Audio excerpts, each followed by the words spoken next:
La terza parte dell'articolo dedicato ai popoli antichi della Sicilia, dal giornale Focus Storia, che in questi giorni di agosto 2008 è nelle edicole, si apre con una pagina in cui risalta una foto di Pantalica. E in questa foto la didascalia dice che in questa necropoli si rifugiarono gli indigeni all'arrivo degli immigrati italici dal continente prima del 1000 a.C. Ma pensiamo che in una necropoli in cui le grotte sono scavate giusto per metterci dentro la tomba, sia difficile alloggiare intere famiglie che scappano dagli invasori.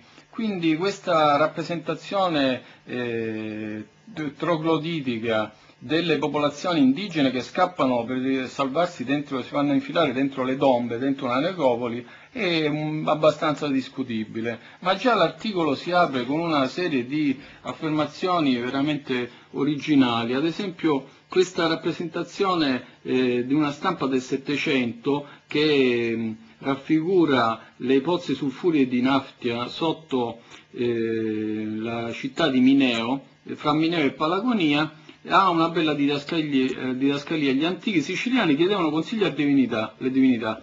Responsi bollenti. Qui la parola bollente si collega all'articolo precedente dove si dice che Minosse fu fatto bollire da Cocalo, sempre nel pentolone africano. Le isole Eolie furono colonizzate dagli Ausoni giunti dalla Calabria, il loro re era il mitico Liparo. Un'altra versione indica che i siculi provenienti dalla Calabria, il re ovviamente di questi popoli siculi si chiamasse appunto Siculo e non Liparo.